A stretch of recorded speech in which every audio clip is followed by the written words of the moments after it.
Corona virus के खतरात को रोकने की खातिर वज़ीर-ए-आज़म मोदी सोशल मीडिया पर भी सरगर्म है। पीएम मोदी ने एक नन्ही बच्ची की तस्वीर शेयर की है जो ये सवाल कर रही है कि अगर मैं अपनी मां के शिकम में 9 माह रह सकती हूं तो आप मादरे वतन के लिए 21 दिन क्यों नहीं रह सकते। मरकजी हुकूमत ने माइग्रेंट मजदूरों को 14 दिनों के लिए शेल्टर होम या क्वारंटीन में रखने के लिए एडवाइजरी जारी की है। साथ ही सभी रियासतों को लॉकडाउन मौसर तरीके से नाफिज करने की हिदायत दी है। काबीना के सेक्रेटरी और होम सेक्रेटरी ने सेक्रेटरी ऑफ स्टेट और डीजीपी से वीडियो कॉन्फ्रेंसिंग करके लॉकडाउन पर तबादला ख्याल किया और रियासती हुकूमतों को हिदायत दी कि वो इसको मौसर तरीके से नाफिज करें।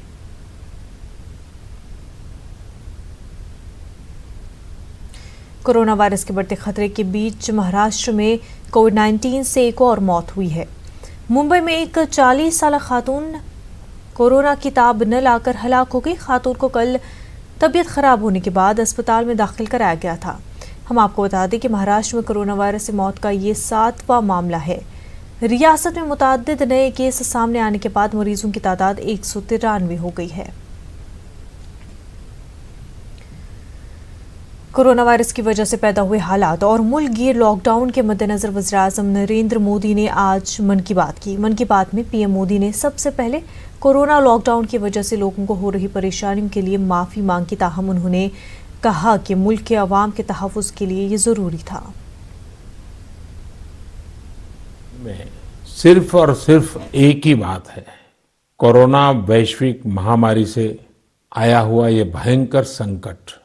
ऐसे में मैं और कुछ बातें करूं वो उचित नहीं होगा, लेकिन सबसे पहले मैं सभी देशवासियों से क्षमा मांगता हूं और मेरी आत्मा कहती है कि आप मुझे जरूर क्षमा करेंगे, क्योंकि कुछ ऐसे निर्णय लेने पड़े हैं जिसकी वजह से आपको कई तरह की कठिनाइयां उठानी पड़ रही हैं। खास करके मेरे गरीब भाई बहनों को देखता हूं तो जरूर लगता है कि उनको लगता होगा कि ऐसा कैसा प्रधानमंत्री है, हमें इस मुसीबत में डाल दिया। उनसे भी मैं विशेष रूप से क्षमा मांगता हूं। हो सकता है बहुत से लोग मुझसे नाराज भी होंगे कि ऐसे कैसे सबको घर में बंद कर रहे हो। मैं आपकी दिक्कतें समझता हूं, आपकी परेशानी भी समझता हूं, लेकिन भारत जैसे 130 करोड़ की आबादी वाले देश को कोरोना के खिलाफ लड़ाई के लिए एक कदम उठाए बिना कोई रास्ता नहीं था।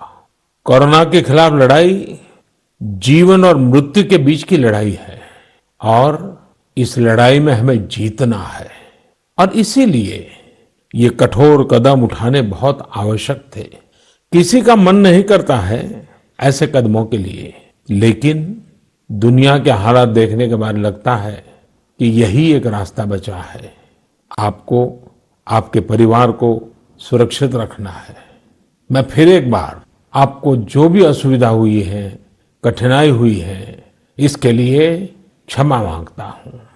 नियम तोड़ने वाले अपने जीवन के साथ बहुत बड़ा खिलवाड़ कर रहे हैं।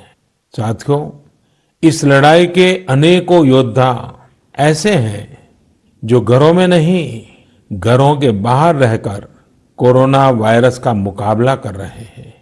जो हमारे फ्रंटलाइन सोल्जर्स हैं, खास करके हमारी नर्सिस बहनें हैं, नर्सिस का काम करने वाले भाई हैं, डॉक्टर हैं, पैरामेडिकल स्टाफ हैं, ऐसे साथी जो कोरोना को पराजित कर चुके हैं, आज हमें उनसे प्रेरणा लेनी है। वादी कश्मीर में हर गुजरते वक्त के साथ कोरोना वायरस के मामलों में इजाफा हो रहा है। आज मजीद 5 अफराद में कोरोना वायरस की तस्दीक हुई है। श्रीनगर से 2, बडगाम से 2, जबकि बारामूला से एक शख्स में कोरोना वायरस पाया गया है। बताया जा रहा है कि मुतासर अफराद में एक सीआरपीएफ का भी जवान शामिल है। नए मामलों के साथ ही अब जम्मू कश्मीर में तादाद बढ़कर 38 हो गई है। उधर आज वादी कश्मीर में कोरोना वायरस से एक और शख्स की मौत हो गई है। वादी कश्मीर में अब इस वबा से मुतासर 2 मरीजों की मौत हो गई है। आज फौत हुए 62 साल शख्स का ताल्लुक जिला बारामूला के टंगमर्ग इलाके से है। उस शख्स में कोरोना वायरस की तस्दीक कल ही हुई थी। आज अलसुब श्रीनगर के चेस्ट डिजीज अस्पताल में उसकी मौत हो गई। बताया जा रहा है कि फौत हुआ शख्स कश्मीर से बाहर नहीं गया था। इस तरह उसकी कोई ट्रैवल हिस्ट्री नहीं है। इससे कबल श्रीनगर में रहने वाले कोरोना वायरस के एक मरीज की चंद रोज कबल मौत हुई थी। जम्मू कश्मीर में अभी तक 2 अफराद सेहतियाब भी हुए हैं। इस दौरान आज फौत हुए मरीज के 19 अफराद खाना को क्वारंटीन वार्ड्स में रखा गया है।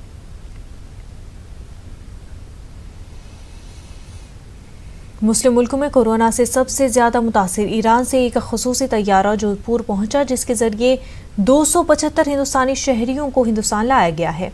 सभी अफराद की एयरपोर्ट पर ही स्क्रीनिंग की गई। उसके बाद सभी को जोधपुर में फौज की जानिब से तैयार करदा खसूसी क्वारंटीन सेंटर में आइसोलेट कर दिया गया है, जहां उन्हें कम से कम 14 दिनों तक रखा जाएगा। इस दौरान फौज के डॉक्टर और नर्सिंग मुलाजमीन की टीम उनकी निगहदाश्त करेगी।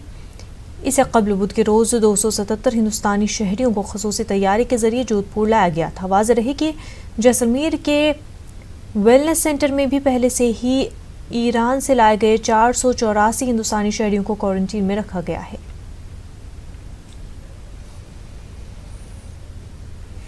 गुजरात के राजकोट में लोग सोशल डिस्टेंसिंग पर अमल कर रहे हैं। हमारे नुमाइंदे ने इसका जायजा लिया। प्रधानमंत्री नरेंद्र मोदी ने जिस तरह भारत लॉकडाउन करने की जो भाषण में अपने किया है, उसके बाद राजकोट में सबसे अलग दृश्य देखने को मिल रहे हैं। किराना स्टोर और मेडिकल स्टोर में भारी मात्रा में लोगों की भीड़ उमड़ रही है। अभी के हम दृश्य बताना चाहते हैं कि राजकोट के हम रैया रोड पर है और यहाँ पे एक सबसे बड़ा जो मेडिकल स्टोर है वहाँ पे दवाइयाँ खरीदने को आ रहे हैं, परंतु दूसरी तरफ एक अच्छी बात यह भी देखने को मिली है कि लोगों ने एक दूसरे से अंतर बनाए रखा है। जिस तरह से कोरोना वायरस के डर के चलते लोगों को जो मेडिकल स्टोर है उसके बाहर एक व्हाइट कलर का सर्कल बना दिया गया है, जहां पे लोग खड़े रहते हैं, अंतर बनाए रखते हैं और ये जो व्हाइट सर्कल है उसी में लोगों को खड़े रहने की सूचनाएं दी गई है। उसके कारण लोग एक दूसरे के नजदीक नहीं आ रहे हैं और मेडिकल स्टोर में भी पर्याप्त मात्रा में दवाइयां रखी हुई है, जिसके कारण लोग उसको खरीदने भी आ रहे हैं। न्यूज़ 18 गुजराती की भी अपील है कि जो जीवन जरूरियात की चीज वस्तु है वो हर हमेशा आपको मिलती रहेगी। तंत्र द्वारा भी एक व्यवस्था की जा रही है कि लोगों को घर में आके तंत्र द्वारा दवाइयां और जो भी अनाज है वो आपको दिया जाएगा। फिर भी लोग पैनिक होने की जरूरत नहीं है, परंतु जिस तरह से अभी जीवन जरूरियात की दवाइयां हैं वो लोग लेने आ रहे हैं। बड़ी लंबी लाइनें अलग अलग मेडिकल स्टोर और किराना स्टोर में देखने को मिल रही है, परंतु दूसरी तरफ एक अच्छी बात यह भी देखने को मिल रही है कि लोग जब खड़े हैं तब अंतर बनाए हुए खड़े हैं। जो व्हाइट सर्कल किए गए हैं, पुलिस और प्रशासन की सूचना से व्हाइट सर्कल करवाए गए हैं, उसको फॉलो कर रहे हैं लोग और अच्छी तरह से लाइन में एक दूसरे से अंतर बनाए हुए देखने को मिल रहे हैं। कैमरा पर्सन नवनीत लश्करी के साथ हरीन मात्रावाड़िया, न्यूज़ 18 गुजराती, राजकोट। लॉकडाउन के सबब आमदोरफ्त की खदमात मुअत्तल होने के सबब मजदूर तबका पैदल ही अपने घरों की तरफ रवा दवा है। बीच रास्ते उन्हें खाने पीने की तकालीफ का सामना करना पड़ रहा है। ताहम कई समाजी तंजीमें इन मजदूरों की मदद के लिए अपना हाथ आगे बढ़ा रही है। दिल्ली के मथुरा रोड पर केरला के रहने वालों का एक ग्रुप और ओखला इलाके की होटल रिव्यू इन मजदूरों के लिए खाने पीने का सामान फराहम कर रही है। होटल रिव्यू पर दोपहर में 2 बजे से 3 बजे तक खाना मुफ्त में तकसीम किया जाता है। ये सहूलत लॉकडाउन तक जारी रहेगी। मुल्क में लॉकडाउन के ऐलान के बाद दिल्ली से पलायन तेज हो गया है। आपको हर जगह जाते हुए लोग मिलेंगे, बैग उनके हाथ में होंगे, लेकिन इसके साथ साथ कुछ ऐसी तस्वीरें भी निकलकर सामने आ रही हैं जो इंसानियत को बड़ा कर देती हैं, यानी कि उसमें इंसानियत उभर कर सामने आती है। जिस तरह से ये वैन लगी हुई है, ऐसी तस्वीर आपको दिल्ली की हर आधा किलोमीटर, 1 किलोमीटर, 2 किलोमीटर पर ज़रूर मिलेगी, जहाँ पर लोग उन लोगों की मदद करने के लिए आगे आए हैं। कहीं पर फल बांट रहे हैं, कहीं पर पानी बांट रहे हैं, कहीं पर खाना बांट रहे हैं। कई लोग ऐसे भी मिले जो अपनी गाड़ियों पर, अपनी बाइक्स पर राशन लेकर के, खाना लेकर के वो निकल कर आए हैं और लोगों को खाना दे रहे हैं। तो ऐसी बहुत सारी तस्वीरें हैं। यहाँ पर भी ये लोग मौजूद हैं। किसकी तरफ से ये इंतज़ाम है? वैसे हम केरला का है। हाँ। केरला से हमारा एक सोशल मीडिया का, फेसबुक का एक ग्रुप है। बाकी हमारा थोड़ा बहुत फ्रेंड सर्कल है। हाँ। तो फ्रेंड सर्कल से हम ऐसे आया। ये तो हमारा भाई ये फोर्टिस में काम कर रहा है, तीनों फोर्टिस में जॉब कर रहा है। अच्छा। मैं ऐसे दूसरा काम है, ऐसे हम ऐसे करता है। अभी तो ज़रूरत का टाइम है ना, इसलिए तो कर रहे हैं। ऐसे कुछ नहीं। ये कब से शुरू किया आपने और क्यों शुरू किया? ये तो कल से शुरू हो गया था। अच्छा। ऐसे इन लोग तो ऐसे इधर से दिल्ली छोड़ के तो जा रहे हैं ना फैमिली के साथ। वो तो गाड़ी भी नहीं है, कुछ भी नहीं है, फिर तो हमारा हाथ से जो से दे सकता है वो तो दे रहा हूँ। वैसा हमारे एक फेसबुक ग्रुप है, इसमें सारे हम लोग ग्रुप का मेंबर्स है। इरटी ग्राम देवम, केरला में कन्नूर डिस्ट्रिक्ट में इरटी ग्राम देवम एक ही फेसबुक ग्रुप है। एक ग्रुप में सारे मेंबर्स दे रहेगा। तो ये कोई सरकारी मदद नहीं है, कोई संगठन नहीं है जहाँ से इनको पैसा मिलता है। ये आम लोग हैं, एक फेसबुक ग्रुप से ये शुरू किया गया है। केरला के लोग हैं लेकिन खाना खिला रहे हैं उन तमाम लोगों को जो लोग अपने अपने घरों को लौट रहे हैं। होटल रिवरव्यू है, होटल रिवरव्यू की तरफ से आप देखेंगे कि यहाँ पर जो गरीब लोग हैं उनके खाने के लिए यहाँ पर इंतज़ाम किया गया है। यहाँ पर खाना तकसीम किया जा रहा है। 2 से 3 बजे तक यहाँ पर रोज़ खाना बांटा जाता है, तकसीम किया जाता है। यहाँ पर खाना बना बनाया दिया जाता है। आप देख सकते हैं कि किस तरीके से यहाँ पर एक तरीके से यहाँ पर खाना बांटा जा रहा है। लेकिन एक ख़ास बात और भी आपको दिखाना चाहूँगा कि किस तरीके से यहाँ पर जो क्यू की लाइन है उसमें एक लाइन बनाई गई है और उसको देखते हुए डिस्टेंस बनाकर रखने की बात है। ये लंबी लाइन आपको दिखाई देगी। जो तमाम लोग हैं वो इसको मेंटेन कर रहे हैं और जिसको खाना चाहिए वो यहाँ पर आकर के खाना ले सकता है। ये तमाम कवायद की गई हैं। यहाँ पर लगभग रोज़ाना कितने लोगों का खाना दे रहे हैं? कम से कम यहाँ पर हम जो है लोगों को खाना 400-500 लोग यहाँ से डेली खाना खा रहे हैं 2 बजे से 3 बजे के बीच में। जब से ये मुसीबत पूरे वर्ल्ड में आई है और हिंदुस्तान और ख़ासतौर से दिल्ली के अंदर, जब से हम 2 बजे से 3 बजे तक खाना दे रहे हैं यहाँ पर डेली, और जब तक ये ऐसा रहेगा जब तक हम खाना देते रहेंगे गरीबों को।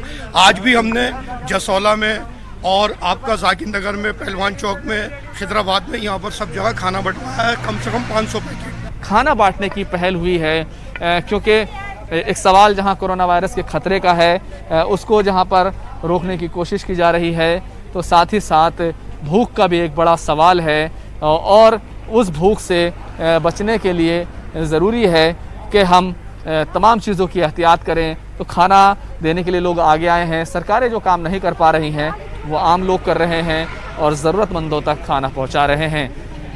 कैमरामैन जगदीश गौतम के साथ खुर्रम शहजाद, न्यूज़ 18 दिल्ली। इसके द्वारा जो हमारे फिलैंथ्रोपिक लोग हैं, देश के नागरिक हैं, वो अपनी सपोर्ट सर्विसेज प्रोवाइड करते हुए एडिशनल रिसोर्सेज इस एफर्ट के लिए हमें दे सकें, ये एक फंड भी स्टार्ट किया गया है।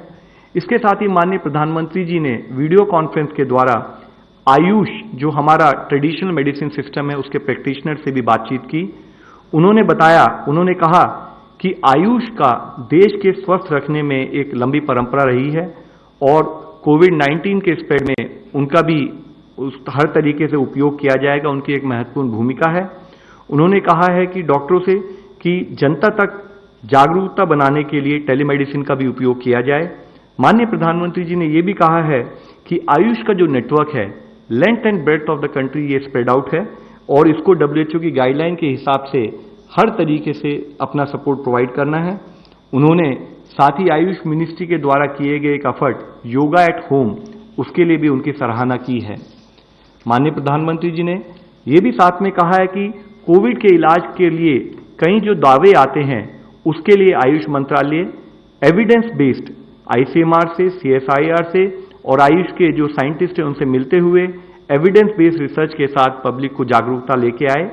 इसके साथ ही हमारे इस ऑनगोइंग एफर्ट्स में माननीय प्रधानमंत्री जी के आदेश अनुसार 10 एम्पावर्ड ग्रुप आज बनाए गए हैं।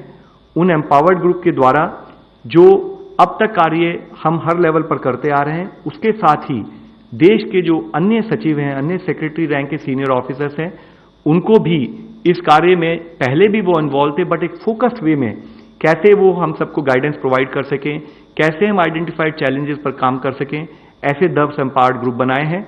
जब मैं आपकी दृष्टि में लाना चाहूँगा उसके फोकस एरियाज हैं कि कैसे हम मेडिकल इमरजेंसी मैनेजमेंट पर एडिशनल फोकस लाएं। इसके साथ ही हम आइसोलेशन बेड्स, हॉस्पिटल और क्वारंटाइन फैसिलिटीज़ को कैसे फर्दर अपग्रेड करें, हम कैसे इसेंशियल मेडिकल इक्विपमेंट और सप्लाईज, वेंटिलेटर्स, PPEs को कैसे बढ़ा सकें। साथ ही हम अपनी ह्यूमन रिसोर्स और कैपेसिटी बिल्डिंग जो हमारा हेल्थ स्टाफ है उसको कैसे अपग्रेड करें कि ताकि हम कोविड के चैलेंज से निकल सकें। और साथ ही अगर कोई पब्लिक ग्रीवेंसेज और सजेशंस हो उनको इनकॉर्पोरेट करते हुए कैसे हमारा जो एक्शन है फील्ड लेवल पर उसको हम फर्दर अपग्रेड कर सकें। इसके साथ ही जैसे कि आप सबकी नॉलेज में भी है कि भारतीय रेल पूरे देश में इस समय आवश्यक वस्तुओं की अवेलेबिलिटी इंश्योर करने के लिए यथक प्रयास कर रही है। अब तक 65% जो वैगन गई हैं वो इसेंशियल सप्लाई से रिलेटेड गई हैं। पिछले 5 दिनों में लगभग 1.25 लाख वैगन जो इसेंशियल कमोडिटीज को ट्रांसपोर्ट कर रही हैं, जैसे कि food grains, fruits and vegetables, sugar, salt, coal, petroleum etcetera.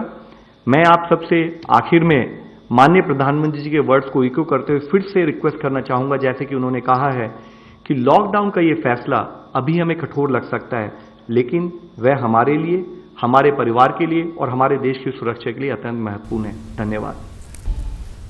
Corona और लॉकडाउन के सबब न सिर्फ इंसानी जिंदगी मुतासिर हुई बल्कि उसका असर चरिंदों और परिंदों पर भी पड़ा है। दिल्ली के निजामुद्दीन में वाक़े हुमायूं के मकबरे के पास आम दिनों में कबूतरों की बड़ी तादाद नजर आती है, लेकिन दाना न मिलने की वजह से अब उनकी तादाद में कमी हुई है, बल्कि कई जगहों पर मरे हुए परिंदे भी देखे गए हैं। हमारे नुमाइंदे ने जायजा लिया।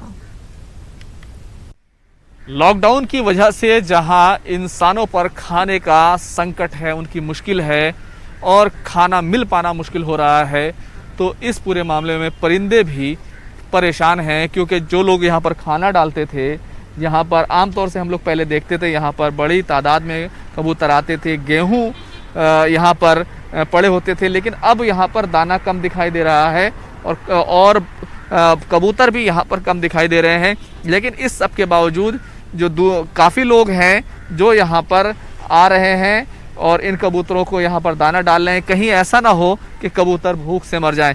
आप देखेंगे कि यहाँ पर ये ब्रेड, कुछ बचे हुए ब्रेड के पैकेट यहाँ पर लेकर आए हैं जो यहाँ पर इनको डाले जाएंगे। ये भैया कहाँ से आए हो तुम? अंदर बस्ती से। क्या डाल रहे हैं आप यहाँ पे? ये ब्रेड डाल रहे सर। रोज डालते हैं? क्या करते हैं? रोज डालते हैं। ये ब्रेड कहाँ से आते हैं? ये वाले सर ये हम यहाँ से आते हैं, काम से लाते हैं।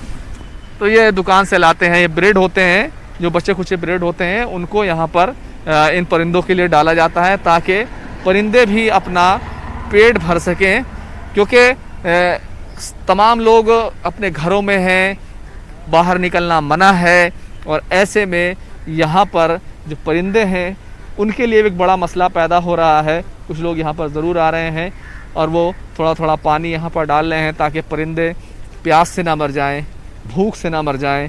और कहना चाहिए कि यही तमाम बातें हैं जिनका हम सबको ख्याल रखना है, कोई इंसान भूख से ना मरे। कहाँ से हैं आप और कैसे कर रहे हैं? निजामुद्दीन से। अच्छा, मरकजी मस्जिद के सामने गालिब कबाब कॉर्नर के सामने से। तो डेली डालते हैं यहाँ पे? हाँ, रोज डालते हैं, सुबह शाम को भी डालते हैं। अब कितना फर्क पड़ा है यहाँ पर? अब तो थोड़ा बहुत, तो पहले से बहुत फर्क है। पहले गिर रहे थे, मर रहे थे बेचारे। अच्छा। उनको पानी नहीं मिल पा रहा था। हाँ। अब तो सब कुछ मिल रहा है, अल्लाह का शुक्र है। क्या हो रहा था पहले? पहले जानवरों को पानी नहीं मिल रहा था, दाना नहीं मिल रहा था, मर रहे थे। आपने फ्लाईओवर पे डिफेंस कॉलोनी के आपने देखा होगा। हाँ। वहाँ भी डालते हैं। अच्छा, कहाँ पर गिर रहे थे, मर रहे थे ये लोग? वहीं पर जो गमले लगे हैं उसके अंदर क्या ही कबूतर मर चुके हैं उनके अंदर। अच्छा। पानी नहीं था, दाना नहीं था, अब लोग बागों ने शुरू किया तो अच्छा। अब राहत मिली है इनको। तो देखिए, भुखमरी कहना चाहिए कि वहीं पर नहीं आई है, बल्कि सब जगह आई है। परिंदे भी कहीं ना कहीं इस कोरोना वायरस का शिकार हुए हैं। लोग यहाँ पर आ ज़रूर रहे हैं, लेकिन वो बात कब पैदा होगी जब तमाम चीज़ें सुधरेंगी और तमाम चीज़ों के साथ साथ परिंदे भी वो अपना दाना हासिल कर सकेंगे। यहाँ पर इन परिंदों की आदत थी, यहाँ से दाना मिलता था, लेकिन अब दाना मिलना कम ज़रूर हुआ है। कई परिंदे मरे हुए पाए गए और लेकिन अब यहाँ पर लोग पहुँच रहे हैं और इनको दाना दे रहे हैं। कैमरामैन जगदीश गौतम के साथ खुर्रम शहजाद, न्यूज़ 18 दिल्ली। दिल्ली, नोएडा और गुड़गांव जैसे बड़े शहरों से लोगों की नक़ल मकानी अभी भी जारी है। यौम मज़दूर आज भी बड़े पैमाने पर शहरों से गांव की जानिब गामज़ा हैं। बुलंदशहर में पुलिस ने ऐसे मजदूरों की थर्मल स्क्रीनिंग की और उन्हें भरपेट खाना भी खिलाया। पूरे मामले का जायजा लिया हमारे नुमाइंदे अली शरर ने। हमारे साथ कुछ लोग हैं जो पैदल चलकर बुलंदशहर की ओर आ रहे हैं, उनसे पूछेंगे कि वो कहाँ से आ रहे हैं और कहाँ जाना उनको। तो आपसे जानना चाहेंगे, क्या नाम है आपका?